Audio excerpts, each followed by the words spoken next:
Thank you for being with us today. I hope you enjoyed the brief coffee break. We're going to come back in now with the next panel. And the next panel picks up right where the last one left off. So the first panel that we had from Christian was on new landscapes for AI, new types of organization and organizational structures. This panel is similarly themed, and indeed, we can bring up the same types of discussion here. But it was also focusing on this issue of, as a young AI researcher, how does one in particular navigate this new landscape of research? How could you build a career? And indeed, what are some life lessons that people have learned from switching between them? So, could you have close the door? Just say close the door, please. Yeah. Hey, volunteer team, if you could just close that door, that would be fantastic. Yeah. Thank you. OK. And to properly introduce this panel, I'm going to pass this conversation over to Felix. Felix is a colleague of mine at Harvard and MIT, and has very generously agreed to chair the panel and has been talking to the participants over the last few days. So Felix? Yeah. So hey, I'm Felix. I'm currently a PhD student between Harvard and MIT in my last year, helping out with the Spring Summit. And for this panel, right, to build off of the last one, the idea is, like we said last time, there's a rise in private funding going on that's supporting a lot of this research. And that basically brings about these new agents with new incentive structures, thinking about different kinds of challenges, where to put those resources. And that was great in the last panel. And as Rory talked about, we're going to kind of talk about a different dimension here. We're going to focus more specifically on this idea that there's this conversation going on between cognitive scientists and artificial intelligence researchers that has kind of been a roaring debate for a few decades now, and has taken, I think, it's kind of like an invisible hand, right? And the way that it's an invisible hand, at least the way that I think about it, is these conversations motivate what questions ought to be funded and how they ought to be answered, right? Now, it's not the case that one team is better than the other, but these conversations absolutely are influential.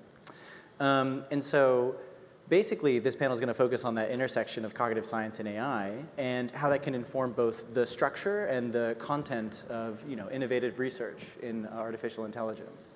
So today, basically, we have these wonderful folks that are actually a mix of both people with formal training in computer science, mathematics, physics, and cognitive science. So we have Dr. Mayank Agrawal, who's a PhD in psychology and neuroscience from Princeton, and currently the co-founder and CEO of RoundTable, which I'll let him introduce in a moment. Actually, Mayank and I met at a summer school that was done by MIT called the Brains, Minds, and Machines course, where both of us were starting grad school like 5 years ago, which is kind of cool to see you again. Next is Dr. Ishita Dasgupta, who studied physics at Harvard and was in my lab with Sam Gershman. And so we go back a couple of years, which is nice. And currently, she's a research scientist at DeepMind, where she basically focuses on using cognitive science, computational cognitive science in particular, to better understand AI systems, and in particular large language models more recently. Then we have Dr. David Landy. They got their PhD in computer science and cognitive science from Indiana University. They formerly were a tenured professor at Indiana University between the cognitive science and the psychology and neuroscience departments. They founded an ed tech company at some point in their life, which you could talk about if it's relevant. And they currently manage actually a team of some hardcore ML engineers and data scientists at Netflix, which is going to be an interesting transition we'll bring up as well. And then we have Dr. Skyler Wang, basically got a PhD in sociology at Berkeley, currently is a sociologist at Meta, and an incoming professor at McGill University. And so my understanding of your work so far is that it's kind of on, it's many interdisciplinary projects, but they all share this theme of understanding how humans interact with each other and how we can get machines to kind of do the same thing. And then finally, we have Dr. Robert Glushko, who's a legend in cognitive science. He's a professor at Berkeley in the cognitive science program. He's founded multiple companies with successful exits that have actually had impact on the world, and is kind of a major force in the sort of structure behind funding and supporting the research in cognitive science. So with that, I basically want to open up by saying, introduce yourselves more formally in the sense that if I missed anything and you want to represent yourself in a particular way, and then answer this question about, each of us has this formal background in computer science and physics and engineering to some degree, whether through research papers or degrees. Yet we all decided to get into cognitive science at some point in our lives when we could have just been, AI research scientists or AI engineers. And so if you could talk about the motivations that brought you to cognitive science along with the intro. So, Bob? Okay, I'm Bob Glushko. My roots are pretty deep in this stuff because my thesis committee in UC San Diego was Dave Rummelhart as my advisor, and my other members were Jeff Ellman, Jay McClelland, and Don Norman. So I have a deep roots there. I've probably been in more different kinds of jobs than anybody on the planet. I worked in both research, applied research, product development, product support. I worked in nonprofits. I worked in for-profits. I worked in startups. I worked in gigantic research corporations. I worked in federally funded research labs. And I've been on the board of directors of standards committees, international standards committees, lots of different stuff. The thing that has really struck, Dave, Landy, and I actually have a workshop proposed for this summer's Cognitive Science Conference that's called Rapprochement, Not Détente. Now, for those who don't speak French, that means let's get together and have a positive relationship between industry and academia rather than a truce between warring parties. Okay? There's been a lot of discussion in the last few years, and it's amplified when you see the stories about the salaries being paid for AI researchers and this poaching them from universities, all that kind of stuff. And part of it is that there's this kind of change in the culture.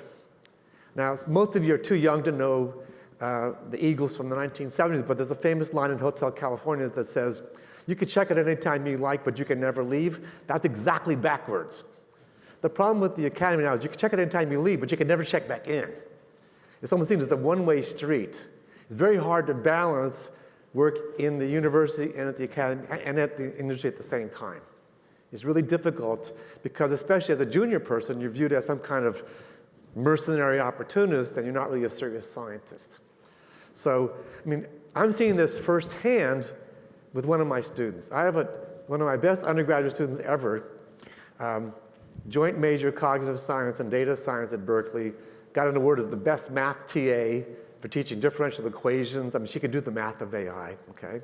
She works at Tesla as a data scientist trying to optimize supply chain work, which I want to be really in the university, do more industry work from a university rigorous context. So she applied to graduate school and was uniformly rejected because she had no relevant experience. They said, well, you didn't spend any time running undergraduate psychology majors in a research lab at Berkeley. I thought, that's preposterous, that's not a viable, that industry experience is not relevant and you have to be a lab rat to be able to go to graduate school. So something's fundamentally wrong with the pipeline. And I think that we see a lot of that where there's going to be mismatches of incentives somehow. And again, if you could be a very successful public intellectual professor and have the world's best podcast, if you're a senior person, fine. Junior person, you'd be laughed out of the university as being a dilettante. You're not serious. You're trying to popularize your research seriously, okay? So we have some real problems with the culture of what's valued in the university versus the university industry. Yeah, fair. That's where I'll stop. Yeah.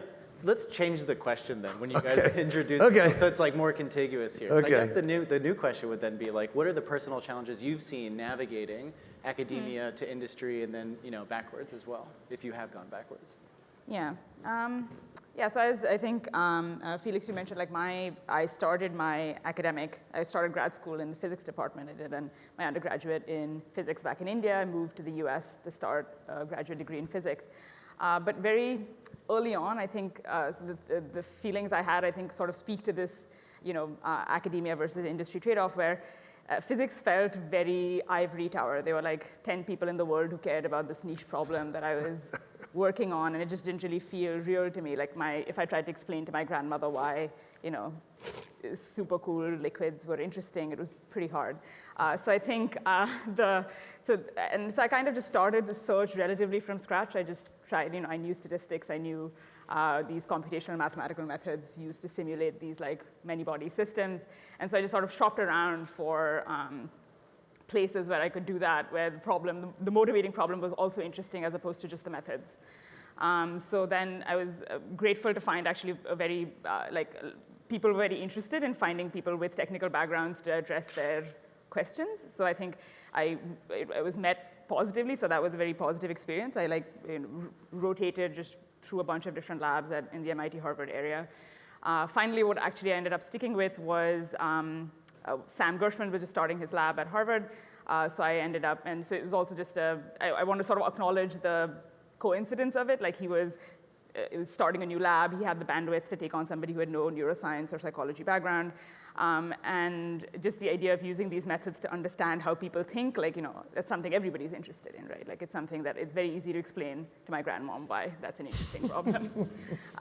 So for most of my graduate school, I worked on cognitive psychology using methods from physics or machine learning to sort of build models for how humans do some of these complicated things that they do in everyday life, focusing primarily on judgment and decision making. So all the papers I wrote were all at CogSci venues or published in psychology journals. So this was kind of unusual. They still gave me a physics degree, but I think that just reflects the hubris of the physics department, believing that absolutely everything can be physics. Ultimately, and then during my graduate school, I was lucky also to have a few internship opportunities. I actually visited Noah Goodman's lab at Stanford, which was the first place I started working, where the neural network models were the core, the object of study, rather than just the tool I was using to understand how humans do something. I also visited DeepMind in London. So when I graduated, again, I was not super sure what I wanted to do, but I was there was part of me that didn't want to move to London, so I didn't go back to DeepMind immediately. But as Bob pointed out, there's a bit of you have this fear of if I leave, then I can't come back. So then I kind of decided to stay on. Started with the postdoc, but even though the postdoc was a fantastic experience, but I have to admit that I kind of did it because I was like, I don't feel ready to leave, but I don't really know if I want to stay in academia. Don't really know if I want to stay in academia, but didn't want to close the door quite yet. Coincidentally, that was also the year the pandemic hit, so it was kind of a bit of a, you're questioning a lot of your decisions because the world seemed to be coming to an end. And all hiring stopped in the academy. That too, yeah. And so this was when there was this very vulnerable time that somebody reached out to me and told me that DeepMind was starting a new office in New York City. So that felt like an opportunity that was very hard to turn down, just also because of the experience I would start getting in on the ground floor of a new office, starting from scratch. There would be a lot of responsibility and experience I would get there, which it felt very much like an opportunity I wouldn't get again. So that kind of, tipped the balance of indecision, and I started at DeepMind less than a year into my postdoc. Of course, this was challenging. There was the first few years, I think, we were still at the tail end of this heyday, I think, of industry research, where genuinely I think you could get the best of both worlds. I think I still had a huge amount of academic freedom. I was working with people, my colleagues back at universities. I was working with people in London. And my primary output was publishing papers, working with interns, working with students. And I still had the comfort of this this corporate job. But I think in the last couple of years, with the rise of the GPTs, it's been a little bit different, where I think now things are starting to split back up a little bit. I do feel a little bit more pressure. For the past year or so, I've been working on these much larger scale industry type projects, which are delivery focused, and that's been a very eye-opening and interesting experience. But it is that there are a lot of big organizational changes happening to support this very resource-intensive LLM era. So I think things are changing again. I feel kind of back at the crossroads. So I feel I don't know if I'm at the best. I don't know if I have a very conclusive answer on industry versus academia right now, because those are questions I'm thinking about right now. It's détente now. So I'm David Landy, and I think you introed me very well. So I started out, I guess I'll say, why cognitive science? For me, I thought about my undergrad was physics and computer science, and thought about going in a lot of different directions, but ultimately the questions I was really interested in had much more to do with how the human mind operates, and in particular, how things that are invisible and unexperiential nevertheless come to feel real to us. So kind of a core cognitive question. As an example, Girolamo Cardano in the 16th century was working on algebraic constructions on this cube root, and discovered that if you just pretended that the square root of -1 existed, you could get to good, sensible, real answers, and then went on to say, oh yeah, and so it does exist, right? And so then that becomes a real thing, and of course it's, and it feels real to lots of people. So I was really interested in how these things you can't experience then come nevertheless to feel real. my background and sort of methodological framework was all mathematical psychology, JDM kinds of models, some kind of even mathematical psychophysics kinds of models. So somewhat of a different focus than I think a lot of the people here. I did that for about 10 years. It was fantastic. I loved it. Highly recommend the academic pathway. It's a great one. And highly recommend the industry pathway. Also great.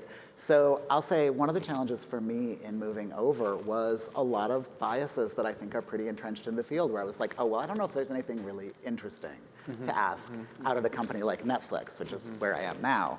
And then I went there for a month and was like, oh, I'm never going back, because the questions were so fascinating and so interesting and so substantively comparable to what I'd been doing in academic work. Can I ask you, is that unique to your experience, or do you think this is general across folks who've gone from academia to industry? It certainly is an experience that I've shared, that people I've talked with have shared pretty broadly. I would not say it's universal. There certainly are folks who go into industry jobs and are like, oh, no, there's not as much interesting here. But it's certainly very common to find those questions are really interesting and motivating and substantive, in my experience. And so that's what's kept me at Netflix. I've been there for 6 years now. Keep going. Keep going, and then we can, and then we'll just like open it up definitely. Yeah, I'll hand it over. Yeah, so I'm Skyler. I am a sociologist at Meta AI. And I actually really resonate with that, because in my last 2 years of grad school, I felt completely like frustrated with, the academic enterprise. Was feeling like, 50 people maybe read my papers and I had no impact in the real world. And then I joined Meta, and I remember my advisor was like, why would you work with the devil, And I was like, well, if we get this training and not using it in a way that's meaningful, then what is it for, especially, coming from sociology. So I joined, and I became really fascinated by the questions that people were asking. And I felt like every answer we were crafting had impact on, billions of people's lives. And so my team works on machine translation models. So we build foundational models. We started with text, and then we went for speech to speech. And then now we're doing multimodal translation. So everything is about multimodality these days. But yeah, I had a great 2-year run at Meta. I'm actually leaving my job in 2.5 weeks, because in the fall I'll be joining McGill as an assistant professor. That was also a big struggle, because I felt like, do I hate money? Why? What's going on here? When I was negotiating. So I had a really interesting experience that kind of was the opposite of what your student had, where I negotiated really hard because I was at Meta. And they were like, we'll give you what you want, because we know the kind of trade-off that you're making coming here. So I think maybe it has to do with the stage of the person's career and whatnot. Right. But yeah, I loved academia. Sorry, I loved industry. I really like my team. I love the work that I do. But at the end of the day, it came down to, intellectual freedom, I think.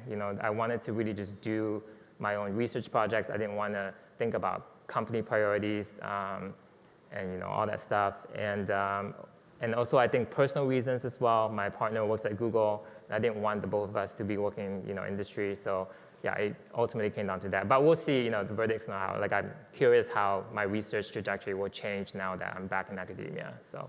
Can I make another pause before we get to you, Mayank? This is the second time that intellectual freedom has been mentioned, and it's often the case between PhD students near graduation to talk about this, capital I, capital F, intellectual freedom thing. Right. And yet when you speak to people, you get varying answers, varying responses of yes, there is intellectual freedom, no, there isn't. But lately, there has been a shift to universally people saying there's much less intellectual freedom than there has been in the last couple of years. And I'm wondering if any of you can say anything to this. Yeah. Can I speak to that? Just yeah, of course. Totally personally from my experience, I think it was pretty much 6 of one, half dozen of the other. Because I wanted to run a large research lab, I wanted to get grants, and my funding area is a little abstract and weird.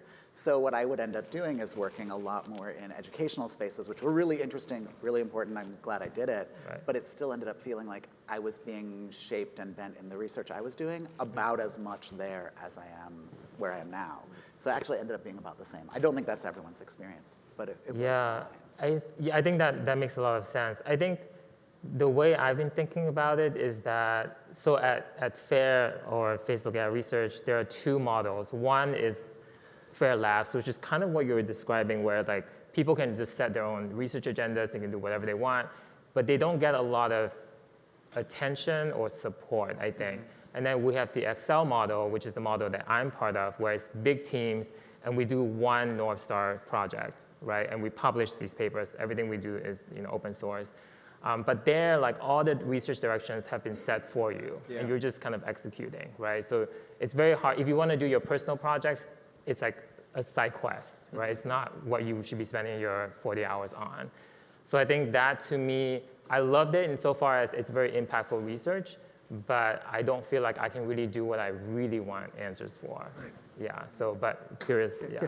This is where a change in the philosophy would make a huge difference. Because right now, it's often the case that a student is a PhD student and works on for 3 or 4 years on their advisor's grant, whatever it is, doing a certain body of work. They go, I may be interested in going off to industry, but they make a decision pretty late in their career.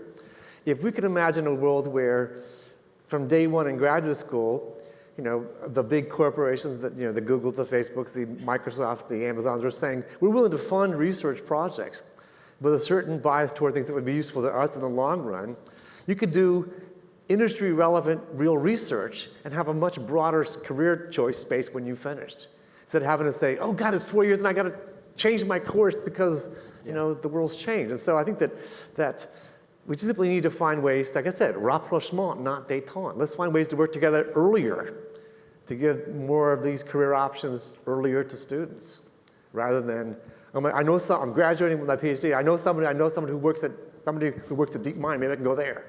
It's like we should have more of a trajectory from day one, and that's possible. We just got to change the sort of engagement model from the universities. And now again, Stanford has no problem with this because there's a lot of network in the pipeline, and Berkeley has no problem, MIT, but most universities don't have that really rich network of alums that can sort of facilitate that kind of early engagement. And that's the solution. I think to have maybe be more institutionalized, the Cognitive Science Society, because let's build a network where we can share people as mentors and share people as funders and things like that. Yeah. You might get further that way. Yeah. Yeah. Mike, do you want to? Oh, yeah, sorry, I'll do a quick introduction. My name is Mayank Agrawal. I'm co-founder and CEO of RoundTable. It's a company I started last year. A bit of background, so I went to undergrad at Swarthmore College. I studied computer science and philosophy. I wanted to be a professor when I grew up. Did not want to get a computer science PhD because I felt like all the stuff in AI was benchmarking, like conference papers. Philosophy grad school was just really scary, so then I settled for a combination, which was psychology and neuroscience. Did my PhD in psychology and neuroscience, Princeton University.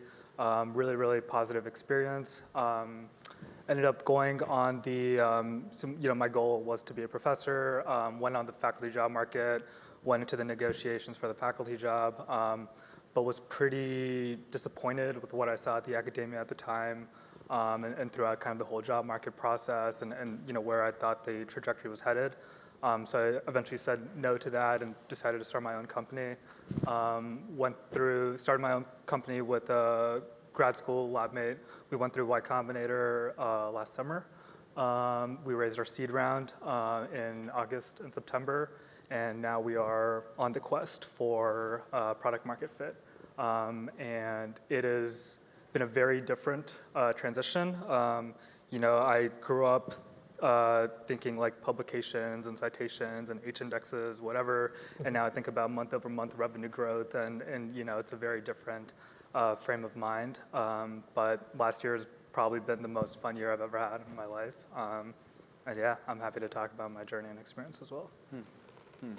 I want to bring it back to this idea that you brought up, Bob, about the trajectories in your PhD, and then Ishita, it seemed like you had something ready to say about it. Oh yeah, just reflecting things that have come up already, but I think one thing that for me, even formulating research questions, even if they weren't necessarily with an eye to product impact, one thing that I found was very striking was even the ways in which people formulate research questions coming from even a PhD in computer science or engineering was very different from me coming from a much more science background.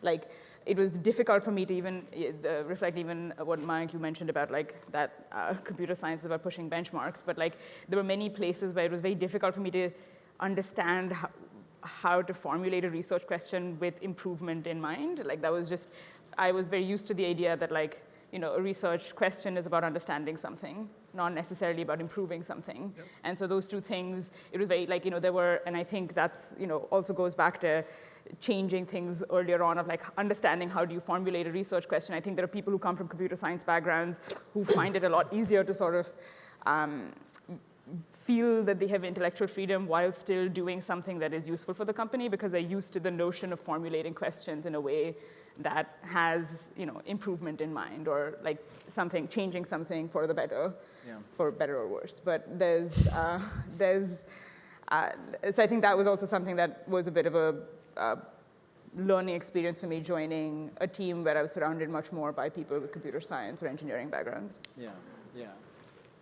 If I could add on to that, so yeah, just talk about like intellectual freedom. I think, one thing I think we talk a lot about, academia versus industry, and really I feel like what we should talk about is just like good environments versus bad environments, and there's like positive environments in academia, negative environments in academia, and positive environments in industry, and negative environments in industry. And you want to find, for example, if you value intellectual freedom, like you want to find that environment where that is optimized, right? And so maybe there's like some departments where, that's not the case, but maybe, if you start your own company, you can have a lot of intellectual freedom, right? Like there's a lot of different kind of options, out there, but a lot of times you have to make that opportunity for yourself, and like that is okay, and like that should be encouraged. But I think like really think about the environment that you want to be in and like the people you want to be surrounded by, rather than just like really strict labels and like stereotypes that we've generalized across many different environments. So on this point about like making it for yourself in these environments, I'm actually curious for those that are in industry right now, is it that there is, is it all that I have to do as sort of like a PhD intern or like a new hire is be annoying enough to the higher ups to get the project that I want to do going? Or is it that structurally there's like no resources for you if it's not prescribed top down? Are you asking like in industry? Yeah, in industry, yeah. It's interesting because my job is unlike yours. Netflix doesn't have a pure research, right. Like Wang or ARM or anything like that. It is about doing something that's good for Netflix. On the other hand, we have a ton of freedom and you can do in some sense whatever you want as long as it's really good for your company, as long as it's really good for the, what we're doing, trying to make great content. So I find that it works really, really well for me, partially because I'm really interested in creativity and making good content. And so the questions I want answers to are also really good questions for the company. So I think, though, if you want to go do something totally other than that with no clear value, then that would be a harder sell. You could do it. Yeah. You could start doing it at least. Yeah. But it would be a harder pitch. Well, there's clearly been a shift in the last few years, and over the last decades more profoundly, from having large industrial research labs that did pure science. I worked at Bell Labs for years, and IBM research, and they did pure science, okay? And now there's relatively little of that, and every day it gets less. I mean, there's now enough people I know who went off to industrial research labs. I'm not going to name names of people or companies, and they told me it was bait and switch. I got there a year later, and now I'm doing products. That's why I left. I'm going back to the university. Yeah. Because there was a division that the company had. I mean, Google used to have its 20% rule, right? That's long gone, all right? And I think a big part of why I think a lot of people struggle is that there's so much restructuring that happens in tech. And so sometimes you get hired into a lab, and then 2 days later it gets restructured, and you're part of this product thing, right? But then what are you gonna do, right? Oops. Right, exactly. And so like, for example, for many years, actually for a decade, Facebook just had one AI lab, and then 2 years ago, Mark wanted this Gen AI thing, and it took a lot of people away from FAIR, and that all they do is product now, and a lot of people are not, that's not what they sign on to do, but then they have to, right? Yeah. So you can't really control a lot of that stuff.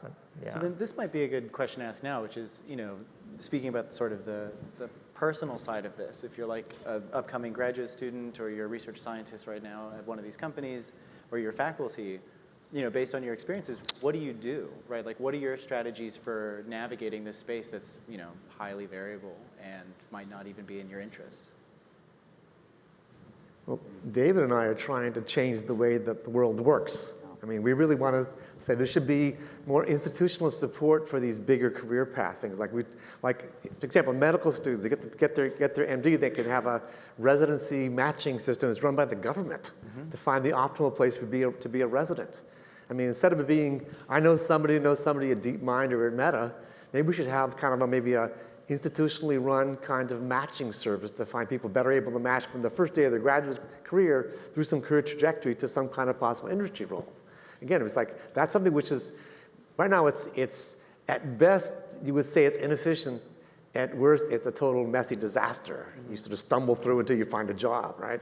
And so we could do a lot better if we just were willing to invest, as Jay suggested, maybe more government involvement in this problem.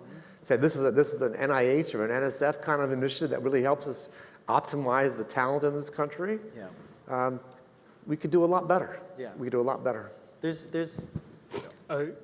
Good, go for it. I was going to say, just to build on this, and then please, I'd love to hear what you're about to say. I've even heard recently from a couple of VCs about starting their own private research lab that is kind of like a Bell Labs, but internal, using the funds that they have for, the same way that their early stage fund, late stage fund, they just have a research fund that they also raise for that they can then spin out companies, right? So that's like an interesting, structure that might also emerge in the next couple of years as well, if it actually works out. Yeah, so this is just to kind of go back to the original question. This is a bit of a roundabout way of answering your question, but I think basically, if you study cognitive science, you have a huge competitive advantage in this highly variable AI landscape. And I've gotten this feedback from my investors, right, and why they're like, hey, why in the world would we fund a PhD to optimize revenue growth? Because frankly, that's not what they're trained in, right? And there's going to be boom and bust cycles in AI, right? We've seen a huge boom cycle, maybe we're in a bust cycle, I don't know. It's going to be, a pretty long kind of process before developments that originated last summer or whatever are going to come to fruition, and maybe that's 5 years, 7 years, 10 years, right? And who is going to survive all those boom or bust cycles? Is it the people that are just always making short-term kind of movement changes based on kind of the market, or it's like one reason I'm really bullish on cognitive science people is because they like AI when AI is not even fashionable, right? And there's this deep kind of intellectual interest, and that's really going to motivate you when the market is not there, right? So maybe it's optimal for you to raise rounds of financing when the market is high, but at the end of the day, rule number one of the startup is do not die, and you need to have my co-founder and I joke about this. We are so used to grad school existential crises that startup existential crises are nothing, right? We're used to being I don't know what's going to happen in the next 5 years. Will this work? Will this not work? But we know we're deeply interested kind of in this problem, and we're committed to each other for a 5 to 10 year project, and I think that's a huge competitive advantage that we have because of our deep intellectual interest in this field. And so that's one reason I would also say encourage people to pursue cognitive science in this age of AI and Gen AI, because I think it gives you a huge advantage. I absolutely want to endorse that, because in fact, I went to Bell Labs after graduate school along with half the cognitive psychology PhDs in the United States in the first, from 1978 to 1985 or something like that. There were a huge vacuum saying, we think this is going to be important for making things easier to use and solve information problems and so on. We were told in an applied research group, your job is to find a problem that will be a bad problem for the Bell system in 1990 and prevent it from happening. So it was very targeted toward real work, but it had a long time frame. As we were able to invent ebooks and document management because we had a 10-year runway, okay?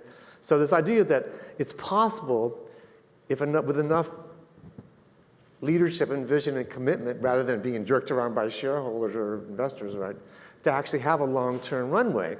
It's just that might require, as Jay suggested, maybe sort of more government nudging or partnership. And I mean, I can imagine that happening with the right kind of people at the table, but the problem is most of the people at the table are too knee-jerked by stock prices and stuff.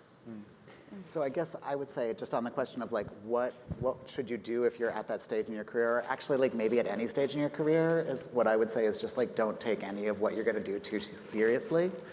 And especially don't take it as permanent, right? So you're going to do something, and then you're going to do something else, and then you're going to do something else. And that's true whether you are at one university as a faculty the rest of your life. It's true if you go into industry and you bounce from job to job. You're going to do one thing, then you're going to do another, then you're going to do another. And I really liked the point that you were making about sort of benchmarking versus understanding. And I want to say the real strength is almost always when you can hold multiple ideas in tension. And so when you're thinking about that next career choice, think, what is that mindset that I currently don't have that it would be useful if I had? And that's almost the most valuable thing I can think about trying to do with a career move. And I do want to back up what Bob said, though. To my mind, one very local thing that would be valuable is if we had more people in academic, cognitive science especially, who had been more places. Yeah. And so there are institutional changes I'd love to see happen. Yeah, so this has now been like said a couple of times, but if any of you could speak on this, like what's so special about studying cognitive science for this space of, intelligent machines and things? Yeah, go on. Artificial intelligence. The artificial part is the algorithms and computer science, and the intelligence part is the cognitive science. I mean, what are we trying to, what is, as Professor McClellan says, what does it mean to be intelligent? Okay, I mean, the fact that I can trick ChatGPT by being a clever prompt engineer to do almost anything, that's more about me than about it, to be honest. So I'm using my intelligence to augment ChatGPT. So the wrong metaphor is, oh, ChatGPT is the world's greatest thing ever happened. No, in the right hands, with the right prompting, we could do a lot of interesting things. But that's still the intelligent humanoid in the loop. So don't forget that. Don't forget that part. So Felix, if we could take one question from the crowd and then wrap up for lunch. Sure. That would be great. I'm sure everybody's hungry, so. Okay. Question. Let's set everything on the table. Yeah. You got it, like super venture here, Buddhable over there. Yeah, sweet. Where? I can't see that well with the lights on, so if anybody is raising their hand at all. There's one right here. Perfect.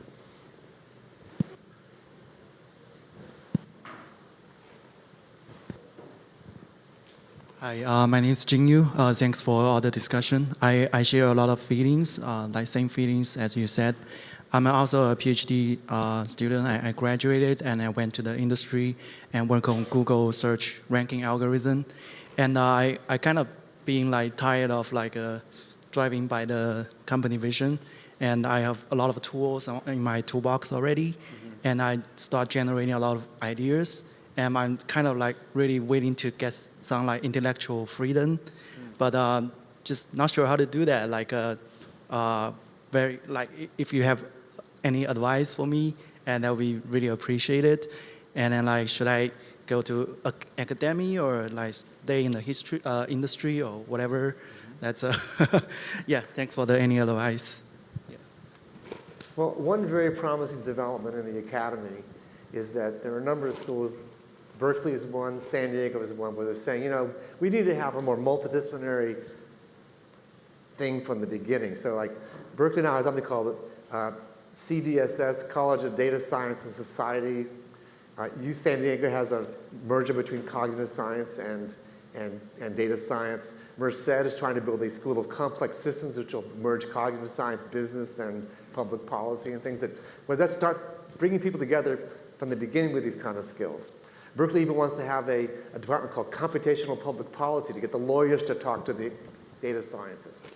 So the right schools are seeing the need to rapprochement, not détente, and bring people together to collaborate from the beginning rather than having to be some kind of thing you do in the cracks in the dark when no one's watching or something.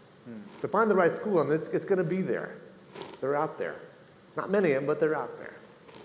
Yeah, and I mean, just echoing some of the points that have been made about like more structured ways for people to start getting involved, like in the intersection between industry and academia. I mean, I think one other thing that hasn't yet come up, I think that also encourages a broader plurality of voices and a little bit more diversity. Like when you're in this position where you have to like call up that contact you have, it ends up narrowing the space of people who end up in these positions, because if it's not a slightly more organized effort, then not everybody has equal chance to participate in it.